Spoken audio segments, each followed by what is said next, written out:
வாழி அருளிச் செயல் வாழி தாழ்வாதுமில் குறவர் தாம் வாழி ஏழ்வாரும் உய்ய அவர்கள் உரைத்தவைகள் தாம் வாழி செய்யவரை தன்னுடனே சேர்ந்து. ஆழ்வார்களாலே மங்களாசாசனம் செய்யப்பட்ட தேசங்கள் திவ்ய தேசங்களானது 108. இந்த 108 திவ்ய தேசங்களிலே கோவில், திருமலை, பெருமாள் கோயில், திருநாராயணபுரம் என்று இந்த 4 திவ்ய தேசங்களும் மிகவும் பிரசித்தமானவை. இந்த திருவரங்கத்து எம்பெருமான் அந்த கங்கையில் புனிதமாய காவிரி கரையிலே பள்ளி கொண்டிருக்கின்ற பொழுது அங்கு திருக்கச்சி நம்பிகள் சென்று விசிறி வீசினாராம். உடனே திருக்கச்சி நம்பிகள்கிட்ட, நான் குளிர்ந்த இடத்துல தானே இருக்கேன், நீ திருமலைக்கு போன்னு சொன்னாராம். அங்கே போனால் அங்கே குளிரருவி நீர் வேங்கடமாகினால எனக்கு ஒன்றும் பிரச்சனை இல்லை என்று சொல்லி அங்கிருந்து நேராக காஞ்சிபுரம் வந்தார்னு சொன்னால், காஞ்சிபுரத்து எம்பெருமானுக்கு அங்கே இருக்கக்கூடிய வரதராஜ பெருமாளுக்கு உத்தரவேதியில் உதித்தார் வந்தார் என்று சொல்லி, அப்படி வந்த பெருமாளுக்கு வேர்க்கும் என்று சொல்லி அர்ச்சாவதாரத்திலே விசிறி கொண்டிருந்தார்கள். இது எதற்காக என்று சொன்னால், எம்பெருமான் ஏதோ ஒரு விக்கிரலோகத்தில் இருக்கான், அவனுக்கு வேர்க்குமோ என்று நினைக்காமல் எம்பெருமானுக்கு எப்படி ஒரு தொட்டில் குழந்தைக்கு என்ன செய்ய வேண்டுமோ அதை உணர்ந்து செய்வது தான் தாயினுடைய செயலாக இருப்பது போலே நம்முடைய முன்னோர்கள் ஆச்சாரியர்கள் எல்லாம் எம்பெருமானை தன்னுடைய குழந்தையாக பாவித்து தொட்டிலிடுவதும் தாளாட்டுவதும் பூச்சூட்டுவது, அதே மாதிரி அவர்களுக்கு ஆடை உடுப்பது எல்லாம் செய்து அனுபவித்தார்கள். இது எதற்காக என்று சொன்னால், தெரித்து எழுதி வாசித்து வணங்கி வழிபட்டு பூசித்தும் போக்கினேன் போதுனார். அதில் பூசிப்பது என்பது நல்ல பொழுதாய் போக்குவதற்காக எம்பெருமானுக்கு திருமஞ்சனம் பண்ணுவது, எம்பெருமானுடைய ஆழ்வார்களாலே எம்பெருமான் மேலே பாடப்பட்ட பாசுரங்களை பாடுவது, அதற்கு பூச்சூடுவது, ஆனிரை மேய்க்க நீ போதி அருமருந்தாவதறியாய் கானகமெல்லாம் தெரிந்து உன் கரிய திருமேனி வாட பானையில் பாலை பருகி பற்றாதார் எல்லாம் சிரிப்ப தேனி பிரானே செண்பக பூச்சூட்டவாராய் மல்லிகை பூச்சூட்டவாராய் ஒவ்வொரு பூவாக அழைத்து அழைத்து எம்பெருமானுக்கு சூட்டி ஆனந்தப்படுகின்றார்கள். இது தவிர அன்றைய பொழுதுபோக்கு எம்பெருமானிடத்திலே எம்பெருமானை கொண்டாடுவது தவிர வேறு எதுவுமே இல்லாமல் வாழ்ந்த காலத்திலே எல்லாம் இலவசமாக கிடைத்தது. மழையா காலத்துக்கு பெய்தது, தீங்கின்றி நாடெல்லாம் திங்கள் மும்மாறி பெய்து. இன்று நாம் குடிப்பதற்கு தண்ணி விலைக்கு வாங்குகின்றோம். அதே மாதிரி ஆக்சிஜன் கூட விலைக்கு வாங்க வேண்டிய காலம் வந்துவிட்டதாகினாலே இதெல்லாம் மாற வேண்டும் என்பதற்காகத்தான் ஆலயங்களிலே அர்ச்சனைகள், ஆலயங்களிலே திருவாராதனைகள், ஆலயங்களிலே நடைபெறக்கூடிய திருவிழாக்கள், கொடியேற்றங்கள், புறப்பாடுகள் இத்தனையும் சரிவர நடக்க வேண்டும் என்று முன்னோர்கள் ஆகமமாக வகித்துள்ளார்கள். அந்த ஆகமத்திலே முக்கியமாக கூறப்பட்டுள்ளது எம்பெருமானுக்கு திருமஞ்சனம். அதிலே பாக்கெட் பால் போன்று இருக்கக்கூடிய அந்த கெமிக்கல் கலந்திருக்கக்கூடிய எந்த பொருளையும் சேர்க்காமல் நாட்டு பசும்பாலிலே திருமஞ்சனம் பண்ண வேண்டும் என்று நமக்கு முன்னோர்கள் சாதித்துள்ளார்கள். ஏனென்று கேட்டால் இதிலெல்லாம் கெமிக்கல், பால் கெட்டு போகாமல் இருப்பதற்கு ஒரு மருந்தே இதிலே கலந்து, அதனால தான் வீட்டில் பால் நாம் கறந்த பாலை வச்சுருந்தோம்னா கொஞ்ச நேரத்திலேயே அதனுடைய தன்மை மாறிவிடும், அன்று மாலைக்குள்ளே புளிச்சு போயிடும். ஆனால் இந்த பாக்கெட் பால் நம்ம வாங்கிட்டு வந்து வச்சுருந்தோம்னா 3 நாளைக்கு வச்சுருந்தாலும் அப்படியே இருக்குது அப்படின்னு சொன்னால் அதில் இருக்கக்கூடிய மருத்துவ குணம்தான். ஆகினாலே அப்படி இல்லாமல் உண்மையான இயற்கையாக விளையக்கூடிய பொருள்களையே எம்பெருமானுக்கு திருமஞ்சனம் செய்து அவனுக்கு அந்த அழகூட்டி வாடை உள்ள புஷ்பங்களையே சாத்தி ஆனந்தப்பட்டு வந்தார்கள். அந்த வழியிலே தான் ஒவ்வொரு ஆலயங்களிலும், அதாவது காஞ்சிபுரம் என்றால் கொடையழகு, திருமலை என்று சொன்னால் வடையழகு, அழகர் கோயில் என்று சொன்னால் அக்கார வடிசல், இப்படி ஒவ்வொரு இடத்திலும் ஒவ்வொரு பிரசாதத்துக்கு அற்புதமான பெருமை பெற்று இருந்தது. அந்த பெருமைகளிலே ஒன்றாய் இருக்கக்கூடியது திருமலையிலே நடைபெறக்கூடிய கருட சேவையும். அங்கு சென்று ஒவ்வொருவரும் பெருமாளை சேவித்து வருகின்ற பொழுது அங்கு சன்னதியிலே கொடுக்கக்கூடிய பிரசாதம் அது பத்தாது என்பதனாலே வெளியிலே வாங்கக்கூடிய அளவிலே ஏராளமான லட்சக்கணக்கிலே வரக்கூடியவர்களுக்கு லட்சக்கணக்கான லட்டுகளை பிரசாதம் தயார் பண்ணி அதை பிரசாதம் என்ற ஒரு போர்வையிலே விற்று வந்தார்கள். அதுதான் அங்கே உள்ள பிரச்சனை. கோவில் என்று சொன்னால் தளிகையாக தயார் செய்து பெருமாளுக்கு அம்சை செய்து அது எவ்வளவு தேவையோ அவ்வளவுக்கும் நாம் தயாராக வேண்டும். அப்படி தயார் செய்து அதை பெருமாளுக்கு தளிகையாக சென்று அம்சை செய்துவிட்டு அதை கொண்டு வந்து விநியோகிக்கின்ற பொழுது அளவு கூடலாம் குறையலாம். அளவு ஒரு பெரிய சன்னதியிலே ஒரு 1,00,000 பேர் வருகிறாங்கன்னா அதுக்குள்ள தகுதியை செய்யக்கூடிய அளவுக்கு பெருமாளே வருமானத்தை கொடுக்கிறார். அந்த வருமானத்தை எடுத்து நாம் வேறு செலவுகள் செய்துவிட்டு பெருமாளுக்கு மனம் கோணக்கூடிய அளவிலே இந்த மாதிரி பிரச்சனைகள் வருவதற்கு காரணம் எம்பெருமானுடைய திருவுள்ளம்தான். உள்ளுவார் உள்ளற்றெல்லாம் உடனிருந்து அருவி என்றார். எல்லாருடைய நினைக்கக்கூடியவருடைய உள்ளத்துக்குள்ளும் எம்பெருமான் தான் இருக்கின்றான். எம்பெருமான் இந்த லட்டை சாப்பிடுவதில்லை. நாம் பெருமாள் மடப்புள்ளியில் செய்கிறது தான் பெருமாளுக்கு, மற்றதெல்லாம் பெருமாளுக்கு இல்லை. இது வியாபாரத்துக்கு என்ற எண்ணத்துக்கு எப்பொழுது வந்தார்களோ அது ஸ்வீஸ்டாலாக மாறிவிட்டது. அந்த நிலை மாறாமல் செய்திருக்க வேண்டிய பொறுப்பு அங்கு இருக்கக்கூடிய அறங்காவலர்களுக்கும் அங்குள்ள ஆலய நிர்வாகிக்கும் ஏற்பட்டது. அதற்கு அவர்கள் அப்படி நினையாமல் போனதுக்கு காரணம் அரசாங்கத்திலிருந்து ஆலயங்களை எல்லாம் தன்னுடைய நிர்வாகத்தின் கீழ் எடுத்து கொண்டதனாலே அதுவும் ஒரு துறையாக மாறிவிட்டதே தவிர அது தெய்வம் அதற்கு நாம் செய்ய வேண்டியது கடமை அப்படி இல்லை என்று சொன்னால் அதனால் வரக்கூடிய அந்த தெய்வ குத்தமானது நம்மளை ஏராளமாக பாதிக்கும் என்று சொல்லி இது சொல்லுவது ஏதோ மிரட்டுவதற்காக சொல்லுவது போல் அல்ல. அந்த காலத்திலே ஏதாவது ஒரு தவறு செய்துவிட்டால் தெய்வம் கண்ணை குத்திவிடும் என்று சொல்லி பயந்து இருந்தார்கள். அது குத்துமா என்று சொன்னால் நேரடியாக வந்து குத்தாது. உன்னுடைய கையே தவறுதலாக குத்தி கண்ணை கிழித்து கூட விடலாம். அது எம்பெருமானுடைய உள்ளத்திலே ஒவ்வொருவருடைய உள்ளத்திலிருந்து செயல்படுகிறான் என்றது அந்த பயம் போன பிற்பாடு இப்பொழுது எல்லாம் வியாபார ஸ்தலங்களாக மாறிவிட்டது. தமிழகத்திலே எல்லா ஆலயங்களிலும் மதிய உணவு போடப்படுகிறது. ஆனால் அதே கோவிலே உள்ளே பெருமாளுக்கு அரைப்படி தயிர் சாதம் அல்லது வெறும் சாதத்தை நெய்யை சேர்த்து அம்சை பண்ணக்கூடிய நிலையில்தான் உள்ளது. அத்தனை ஆலயங்களிலும் இறைவனுடைய அருளாலே ஒரு சில ஆலயங்களிலே தளிகைக்கே அமுதுபடி நித்தியப்படிக்கு இல்லை. ஆனால் ஏராளமான ஆலயங்களிலே அபரிமிதமான வருமானம் அது லட்சமல்ல கோடிக்கணக்கிலே சேமித்து வைக்கப்பட்டுள்ளது. அது எதற்காக என்றே தெரியவில்லை. ஏதோ ஒரு நாள் என்ன செய்வார்கள் என்றால் இந்த தலைப்பிலே உள்ள அறநிலைத்துறையினுடைய வருமானத்திலே சேமித்து வைத்திருக்கக்கூடியதை வேறு அக்கௌண்ட்டுக்கு வேறொரு கணக்குக்கு அப்படியே மாற்றி நாங்கள் பொதுமக்களுக்கு சேவை செய்கிறோம் என்று சொல்வார்கள். இந்த உலகம் நிம்மதியாக வாழ வேண்டும். இங்கே உலகில் உள்ளவர்கள் அப்படியே எதிர்காலத்திலே இறை நம்பிக்கையோடு வாழ வேண்டும் என்பதற்காகத்தான் ஆலயங்களுக்கு ஏராளமான சொத்துக்களை எழுதி வைத்தார்கள். தன்னுடைய பிள்ளைக்கு கொடுக்க தவறினாலும் இறைவனுக்கு கொடுப்பதிலே அந்த காலத்திலே நிறைய ஈடுபாடு இருந்ததுனால தான் ஆலய மானியங்களாக நிறைய கோவில்களுக்கு சொத்துக்களை எழுதி வைத்தார்கள்.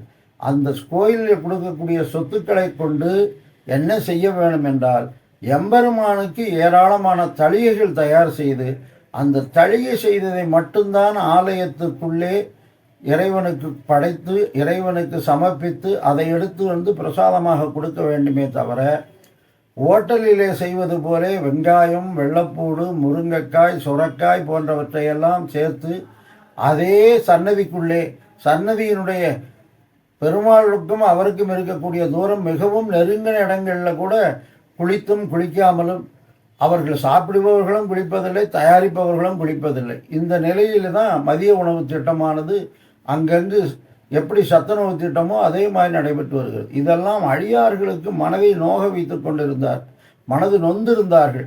எம்பெருமான் பார்த்தான் இதற்கு ஒரு விடிவு வர வேண்டும் என்பது போலே திருமலையிலே அந்த லட்டிலே கலப்படம் என்று ஒரு செய்தியை கிளப்பி விட்டார். அது உண்மையாக இருக்கக்கூடாது என்பதில் யாருக்குமே இன்னும் அது முழுமையாக இன்னதான் இதில் கலந்துருக்குதுன்னு சொல்ல முடியல. இருக்கலாம் என்று சொன்னால் இல்லாமலும் போகலாம். இல்லாமல் இருப்பதற்கு எம்பெருமான் அருள் செய்ய வேண்டும். ஏனென்றால் அவனுக்கு தெரியாமல் இது நடந்திருக்காது. அப்படி நடத்திருக்கிறது என்று சொன்னால் அதாவது ஒரு காரணம், ஒரு மருத்துவர் ஒரு ரணத்தை அறுத்து அதை சிகிச்சை செய்கின்ற பொழுது வலி ஏற்படும். அதுபோல இப்பொழுது நமக்கெல்லாம் மனதிலே வேதனை உண்டாகி இருக்கிறது. லட்டிலே கலப்படம் என்று சொல்லி அது பிரசாதமே இல்லை. நல்ல அடியார்களுக்கு தெரியும். அந்த பிரசாதத்தை வாங்கி உண்ண மாட்டார்கள். ஏனென்றால் அது லட்டு ஒரு ஸ்வீட் வாங்குவது போலே தான் அமைந்துள்ளது. அங்கு உள்ளவர்கள் யாரும் திருமணிட்டுக் கொள்வதில்லை. அங்கு தயாரிக்கக்கூடிய இடத்துல யாருமே சுத்தமாக இல்லை. அவ்வளவு வேதனையாக இருக்கிறது. இதையெல்லாம் மக்கள் உணர்ந்து கொண்டு நீங்கள் அங்கு வாங்கினால்தான் அது பிரசாதம் என்றால் இல்லை, திருமலையில் வாங்குகிறோம் என்ற ஒரு திருப்தி தவிர மற்றது எல்லாமே ஒரு ஒரு ஒரு பிரசாத ஸ்டால் என்று சொல்லி நாம் ஏமாற்றப்படுகிறோமே தவிர அது பிரசாதமே இல்லை என்கின்ற பொழுது அந்த ஸ்டால் எங்கே வந்தது? அது ஸ்வீட் ஸ்டால் தான். இதை உணர்ந்து கொண்டு எல்லோரும் அங்கே சென்று ஒரு லட்டுக்கு இன்னொரு லட்டு லஞ்சம் என்ற அளவிலே அதுக்கு மேலே தொகையை கொடுத்து 2 லட்டு பணத்தை ஒரு லட்டுக்கு கொடுத்து வாங்கினதுனால தான் அடுத்து வந்த அதிகாரிகள் ஏராளமாக தயார் சொன்னார்கள். அது சொல்ல சொல்ல என்ன ஆகிவிட்டது என்று சொன்னால், ஸ்வீட் ஸ்டாலில் லட்டு என்ன விலையோ அதை விட கம்மி வீட்டுக்கு வாங்கிட்டு போகலாங்கிற எண்ணத்தை உருவாக்கி விட்டது. எப்பொழுதுமே ரத்தனம் என்பது ஒரு அளவு குறைந்த அளவில் கிடக்கின்றது பொழுது தான் அதுக்கு உயர்வான மதிப்பு ஏற்படும்.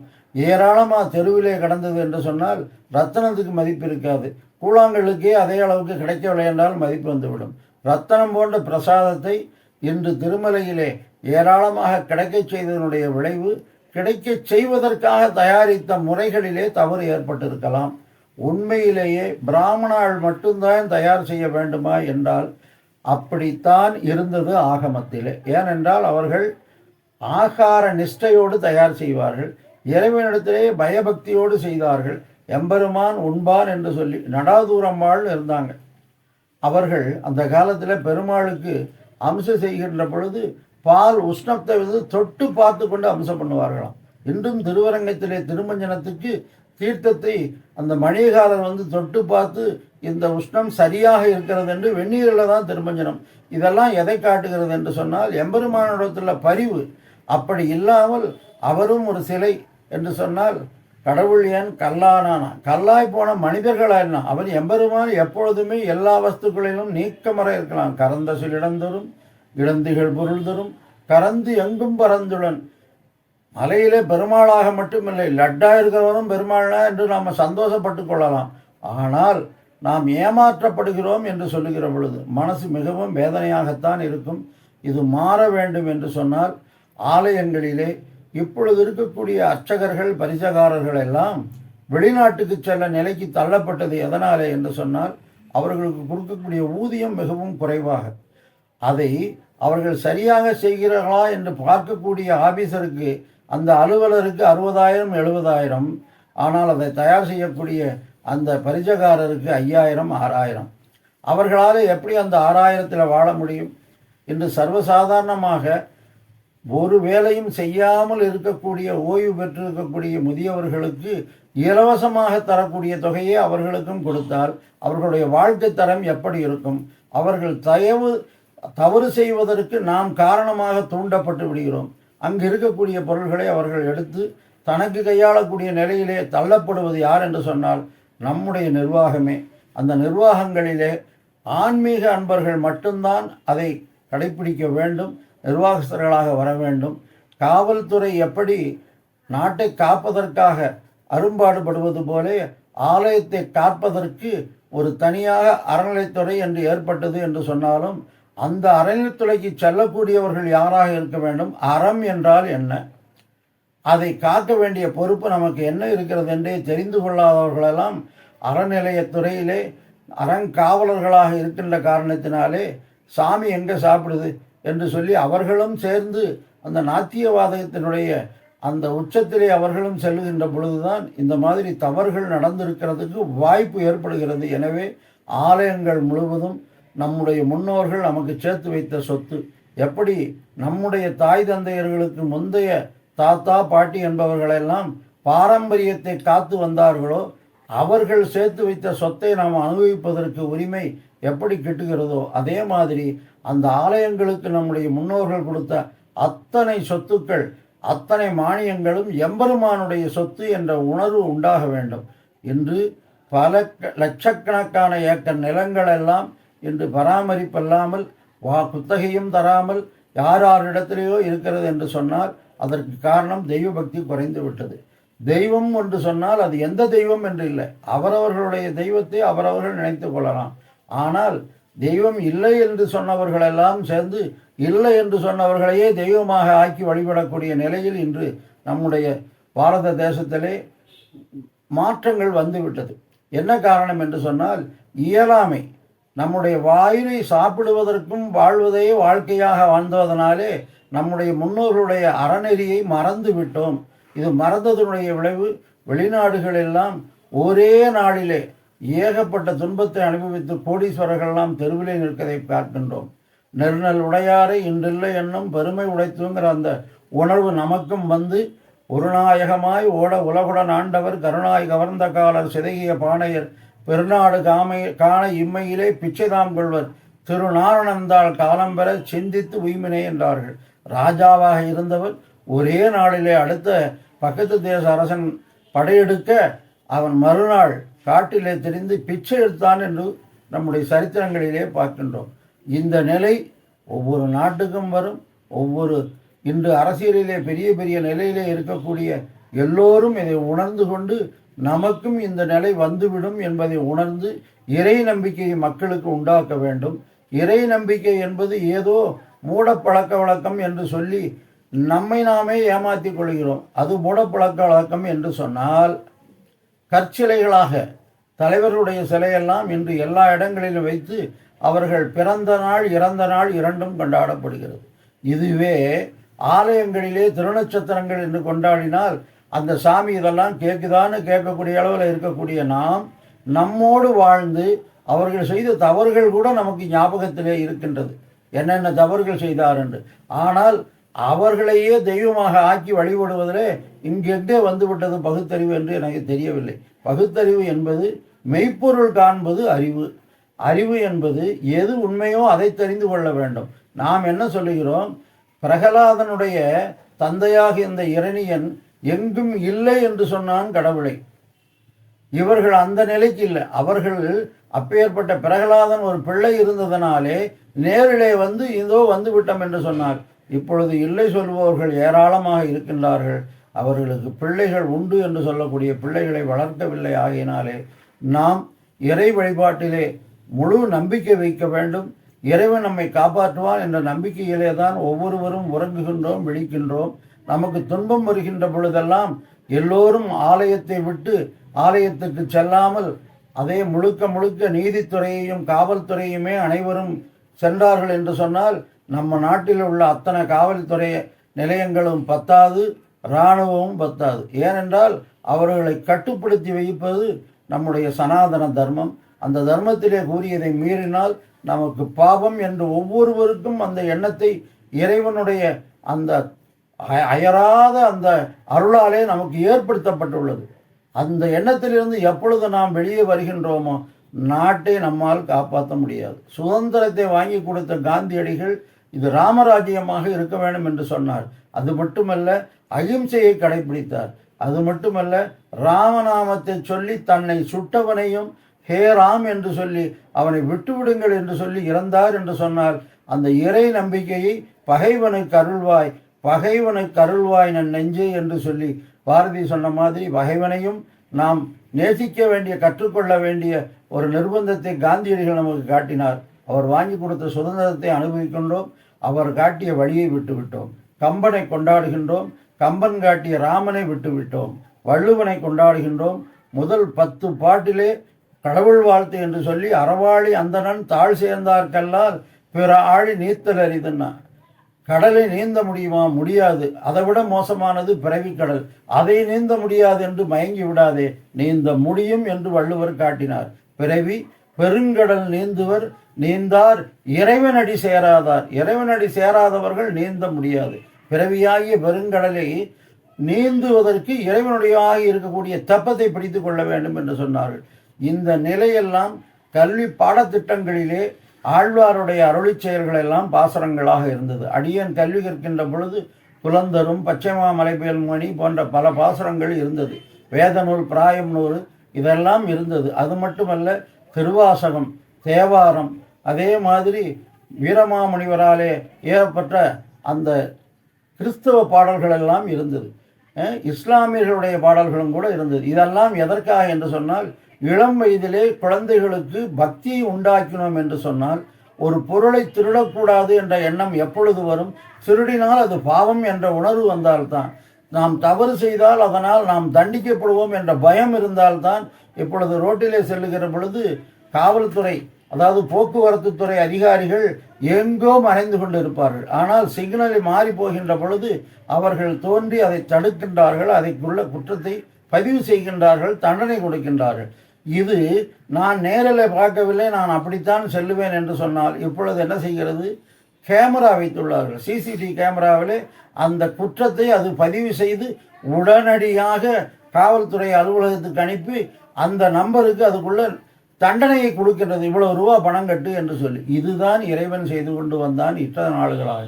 அவர்கள் செய்கின்ற புண்ணிய பாவங்களை எல்லாம் கணக்கிட்டு அதற்கு ஒரு கணக்காளராக சித்திரகுப்தன் என்று இருந்து அது தவறு செய்கின்ற பொழுது அதை மன்னிப்பதற்கு மட்டுமல்லாமல், மன்னிப்பது தானாக இருந்தாலும் அதை கேட்காதவர்களை அந்த யம தர்மனை கொண்டு தர்மப்படி தண்டித்து வந்தான். ஆகினாலே இதையெல்லாம் மக்களுக்கு மீண்டும் சொல்ல தவறியதனுடைய பயனைத்தான் இன்று ஆலயங்களினுடைய அவல நிலைகளாக இருக்கின்றது. எத்தனையோ ஆலயங்களிலே தழிகையே இல்லை. அதுக்கு என்ன காரணம் என்றால் அந்த கோவிலில் வருமானம் இல்லை என்று. கோவில் வருமானம் முழுவதும் இறைவனது. அது எந்த இறைவனாக இருந்தாலும் சரி, அந்த அத்தனை வருமானத்தையும் ஒன்று சேர்த்து வருமானம் இல்லாத ஆலயத்துக்கும் தர வேண்டியது யாருடைய பொறுப்பு? இன்று வரி கட்டுபவர்களிடத்திலே வரியை வாங்கி வயதானவர்கள், முதியவர்கள், ஏழைகளுக்கு மாதம் 1000 ரூபாய் தொகை கொடுக்குறோமே, அது மட்டும் ஏழைகள் பணக்காரனிடத்தில் எடுத்து ஏழைகளுக்கு கொடுக்க வேண்டும் என்று நாம் செயல்படுவது போல பணக்கார கோவில்கள் இருக்கின்றன. அந்த காலத்திலிருந்து அதெல்லாம் வேற ஒரு காரணமும் இல்லை. அங்கு நடைபெறக்கூடிய பூஜைகள் புனஸ்காரங்கள் சரியாக நடைபெறுகிறது என்று அர்த்தம். ஒரு மரம் மிகவும் செழிப்பாக இருக்கிறது என்று சொன்னால் அங்கு தண்ணீர் நன்றாக பாய்கிறது, காற்றோட்டம் இருக்கிறது, வெளிச்சம் இருக்கிறது என்று அர்த்தம். ஆலயங்களிலே எந்தெந்த ஆலயங்கள் சிறப்பாக நடைபெற்று வருகிறது என்பதை எதை வைத்து கணிக்கிறோம் என்று சொன்னால் அங்கு வரக்கூடிய மக்கள் திரள், அங்கு நடைபெறக்கூடிய பூஜைகள், அங்கு வரக்கூடிய வருமானத்தை கொண்டே முடிவு பண்ணி கொள்ளலாம். அப்படி இருப்பதனால தான் திருமலையிலே நித்தியமாக ஹோமகுண்டங்கள், நித்தியமாக ஹோமங்கள் நடப்பது, பாராயணம் நடைபெறுவது, ஜீயர் சுவாமிகள் சென்று அங்கு திருப்பள்ளி எழுச்சி முதல் கொண்டு அத்தனையும் சரியாக நடைபெறுவதா என்று பார்க்க வேண்டிய பொறுப்பிலே ஜீயர் சுவாமிகள் இருக்கின்றார்கள். ஜீயர் சுவாமிகள் எல்லாம் ஆலயத்தினுடைய அறங்காவலர்கள் மட்டுமல்ல, அவர்கள்தான் முழு அதிகாரம் பெற்றவர்கள். இன்று நிலைமை என்ன என்று சொன்னால் ஜீயர்களை அந்தந்த ஆலயத்தின் சிப்பந்திகளாக மாற்றிவிட்டார்கள். அவர்கள் எப்படி சொல்ல முடியும் இது தவறு இது போறு என்று சொல்லி? அவர்கள் என்னை கேட்டால் முதலிலே அவர்கள் ஆலயத்திலே எந்த விதமான வருமானமும் பெறாமல், அது யாரிடத்திலேயாவது பெற்றுக்கொள்ளலாம், ஆனால் ஆலயத்தில் பெறாமல் அங்கு நடைபெறக்கூடிய குற்றங்களை கண்டித்துக்கூடிய பொறுப்பில் தான் ஜீயர்கள் என்பவர்கள் இருக்க வேண்டும். அதற்காகத்தான் எந்தெந்த பெரிய சன்னதிகள் இருக்கோ அங்கெல்லாம் ஜீயர்களை ஏற்படுத்தினார்கள். திருக்குறுங்குடி ஜீயர், பேரருளாளர் ராமானுஜ ஜீயர்னு இருக்க, வானமாமலையில் ஜீயர் இருக்கின்றார். அதே மாதிரி திருமாலிருஞ்சோலையிலும் ஒரு ஜீயர் இருந்தார், இப்பொழுது அங்கே இல்லை. ஸ்ரீரங்கத்தில் ஜீயர் இருந்தார், இப்பொழுது அங்கே இல்லை. திருமலையில் இருக்கின்றார். ஆகினாலே இந்த மாதிரி ஜீயர்களுடைய நிர்வாகத்தில் தான் ஆலயங்கள் வர வேண்டும். அது தவிர அந்தந்த ஊரில் இருக்கக்கூடிய நல்ல தெய்வ நம்பிக்கை உடையவர்களை மட்டும் அவர்கள் எலெக்ஷனில் நிற்க மாட்டாங்க. இவர்கள் போடக்கூடிய கண்டிஷனிலெல்லாம் அவர்கள் நாமினேஷனே கொடுக்க மாட்டார்கள். ஏனென்று கேட்டால் அப்படி செய்வது கைங்கரியம் அல்ல, சம்பாதிப்பதற்காக செய்யக்கூடிய வேலையாக ஆய்விடமாகினாலே அதையெல்லாம் விட்டொழித்து விட்டு ஆலயங்கள் தெய்வத்தினுடைய இருப்பிடம், தெய்வம் எங்குந்தானே இருக்கிறது என்று சொல்வது ரொம்ப அற்புதமான வாதம் தான். ஏனென்றால் எங்குமுடன் என்ற கணன் என்று பிரகலாதன் சொன்னான், அவன் வந்தான். அதே மாதிரி நமக்கும் தெரிகிறது, எல்லா இடங்களிலும் நீர் உள்ளது, எல்லா இடங்களிலும் காற்று உள்ளது. ஆனால் நம்முடைய வீட்டிலே குளிர்சாதன பெட்டி இருக்கிறது, அதுக்கு மேலே காற்றாடி இருக்கின்றது. இத்தனையும் எதற்காக? நமக்கு பத்தலைன்னு சொல்லி. ஆனால் இறைவனை அடையக்கூடிய ஞானம் நமக்கு பத்தவில்லை என்று சொன்னால் பெறுவதற்கு ஒரே வழி ஆலயங்கள். ஆலயங்கள் காக்கப்பட வேண்டும். ஆலயத்திலே இருக்கக்கூடிய அர்ச்சகர் பரிசகாரர்களுக்கு தகுந்த ஊதியம் கொடுக்க வேண்டும். அந்த அலுவலரை விட 100 ரூபாயாவது கூட வாங்கினார் என்று சொன்னால் தான் அவர்களும் சிறப்பாக செய்வார்கள். எங்கோ உட்கார்ந்து கொண்டு அங்கு என்ன நடக்கிறது என்பதை கணக்கெழுதி கணக்கு காட்டுபவர்களுக்கு இருப்பதிலே 10ல் 1 பங்கு கூட இவர்களுக்கு இல்லை என்று சொன்னால் அவர்கள் சிரத்தையாக செய்வதற்கு வாய்ப்பு குறைவு. இதை கண்ணுறக்கூடியவர்களெல்லாம் எம்பெருமானிடத்திலே விண்ணப்பம் செய்து, இன்றுள்ள அரசு அதிகாரிகள் இதை கேட்ப போவதும் இல்லை, நாம் சொல்லுவது அவர்களுடைய செவிக்கு போவதும் இல்லை. ஆனால் நீங்கள் செய்ய வேண்டியது எம்பெருமானிடத்திலே, அவரவர்களுடைய கிரகத்திலே, அவரவருடைய இஷ்ட தேவதைகளிடத்திலே, அவரவர்களுடைய ஊரில் உள்ள ஆலயங்களிலே சென்று எம்பெருமானே இதற்கு ஒரு முடிவு நீர்தான் செய்ய வேண்டும் என்று சொன்னோம் என்று சொன்னார். எப்படி பள்ளி பாடங்களிலே அற்புதமாக வந்திருந்த பாடத்திட்டங்களிலே இறை நம்பிக்கை ஒழிந்து போய் கடவுள் இல்லை என்று சொல்லக்கூடியவருடைய பாடங்களெல்லாம் வந்த நிலைமை ஆனதுனால தான் எம்பெருமான் மகாவிஷ்ணுவை கொண்டு ஒரு அற்புதமான, அவர் சொன்னது சரியா தவறா என்பதை விட அது ஒரே நாளிலே உலகம் முழுவதும் செல்லக்கூடிய அளவுக்கு ஒரு பிரச்சனையை உருவாக்கினார் என்று சொன்னார். அதற்கு அடுத்து லட்டிலே பிரச்சனை. இது ரெண்டுமே பக்தி சம்பந்தப்பட்டது. இனி அடுத்த பிரச்சனைகள் வராமல் எம்பெருமான் காப்பான். நாமும் அதற்கு பிரபக்தி செய்து கொள்ள வேண்டும்.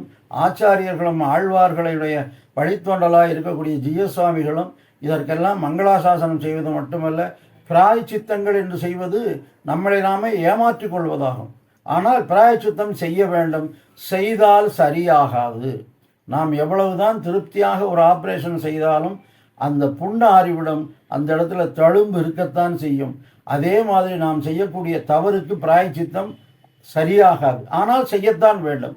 செய்வோம் என்று சொன்னால் எம்பெருமானுடைய திருவுள்ளம் அந்த வேதனையை கொஞ்சம் குறைக்க முடியுமே தவிர இல்லை செய்ய முடியாது. அதற்கு ஒரே வழி, தொடர்ந்து தவறுகளை செய்யாதவர்கள் ஆலயத்துக்கு வர வேண்டும். விருப்பமில்லாதவர்கள் ஆலய நிர்வாகத்திலே தலையிட வேண்டாம் என்று பிரபக்தி செய்து கொள்கிறேன். ஆழ்வார் எம்பெருமானார் திருவடிகளை தரம்.